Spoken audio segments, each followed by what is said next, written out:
Yeah, so this is where we do everything. This is where it all starts. So where Blaze went, and where we'll bring justice to the criminal. As you can see here, the map that I showed you in the car. Got a bigger version of it blowing up. More correlation of where exactly the killer's been happening. As you can see, South London, high concentration. Got that. Cats, victims.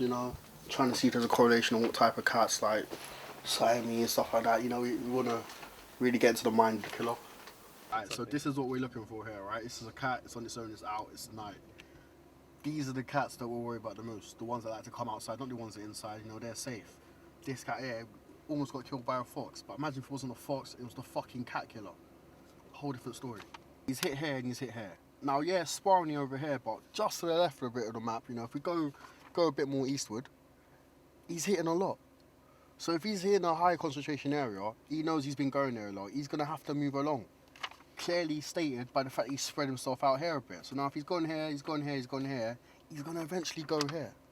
He's going to come to this area. He's going to get one of these cats around here. And if he gets one of them, we're going to be there. We're going to be there waiting and watching, and we're going to catch him. I'll put it like this, right? When you present the police information and you're not one of them, they see you as a vigilante. If they see you as a vigilante, they do not take your evidence seriously. They're just not going to do it. But if they're not taking your evidence seriously, but it's valuable evidence, it's credible, it can work, like they can use it, they can find someone from it. Like I'm finding him, I've caught him twice. I haven't caught him, but I've caught up to him twice. And that's just with my evidence on its own. So if I've done that twice, if they use that evidence that I had at the start, they might have caught him a long time ago. They've got the proper equipment.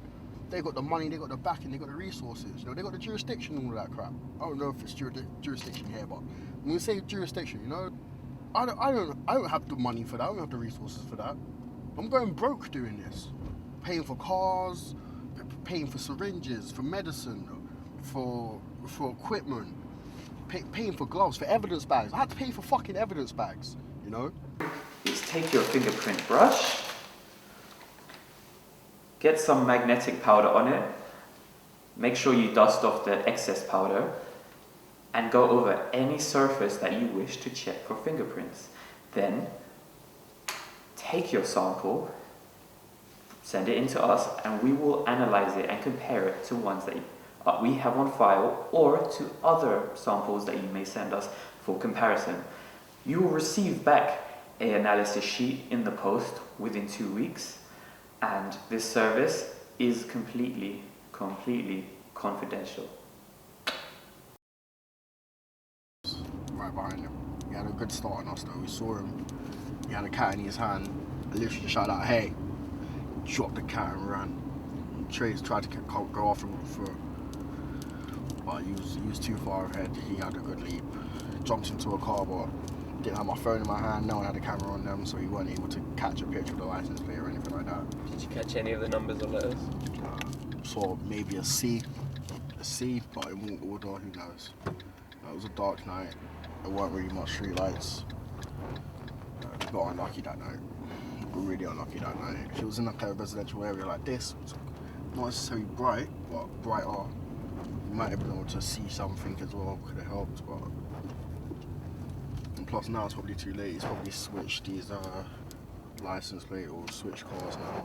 Can't roll around with the same car. People already seen the license plate as far as he's concerned. So.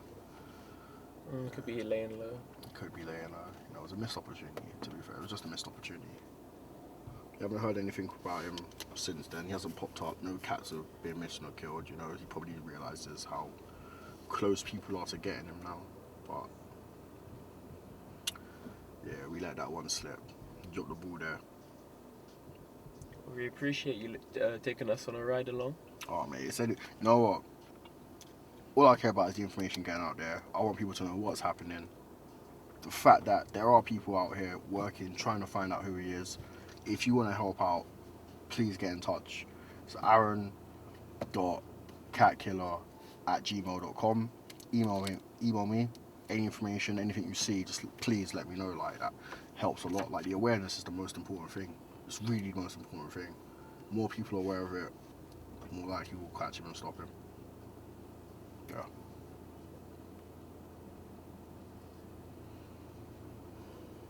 It's rolling.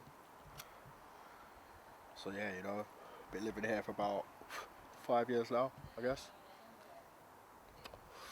It's a colourful neighbourhood, say you put it. I'm from South myself. Grew up around Croydon area, Forward Heath, and yeah, I moved out here. Met a girl, stayed with me for a bit, but a bit small for her. It's a one-bedroom flat, you see, so she wanted a bit more space, so she moved back out. We're looking for somewhere. I don't really.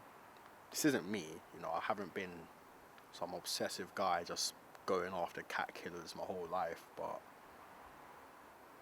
one of those things where when I came to this side of London, I brought my cat with me because the cat's been with me most of my life at that point, and yeah, it's just difficult not having the cat there. But you know, we'll be fine. I guess we'll get another cat. Some people like to say, but I don't really want another cat. You know, I wanted Blaze, and it was a really good technique. You know, like me and my girl, when we had the whole moving out situation, it was a bit rocky because at first it was like, it was more of a question of you happy, you're not happy and stuff like that. But then, you know, we had Blaze, and it kept her coming around to see Blaze a lot, and it helped us talk through. Having Blaze helped us talk a lot through our problems, and you know, now we're in a good place today. But now we're actually looking for somewhere together and stuff like that. We're moving on. You know, work. I always felt like work was better because of Blaze. You know, I'd go to work, come back, Blaze is there. No matter how much of a bad day I have, you know, fixing computers is long. Like, you know, oh, sorry, I don't think I said it, but yeah, I'm in IT. I fix computers a lot. You know, I deal with a lot of technical issues at my workplace, work at a firm. And, yeah, man, it can be long and stressful. I know from seeing this, people probably think I'm like a high, strong guy. I think a lot about us. I just like go play football, have a couple beers, go home, have sex, wake up, do it all over again. You know, I'm not a gym guy. I'm not that guy. I'm more fit just because I live, not because like I went gym. But yeah, man. Feel you. You know, I guess I'm just like I'm a regular citizen. At the end of the day, I'm like anybody else. I'm just trying to live my life. I respect that. Yeah, man. Everyone's just trying to be happy. Just everyone finds happiness in different ways. And when your happiness gets disrupted, you wanna fix that disruption. You wanna solve the disruption, I guess. That's what I wanna do. I wanna solve this. I don't like problems being left unsolved. So, yeah, man. Fucking, I gotta go to a barbecue tomorrow. Gonna have other people patrolling. I'm gonna be a bit too sauced up to be in a car trying to find evidence, you know. So, yeah, we'll see how it goes. Probably get someone else to do it for me. But yeah.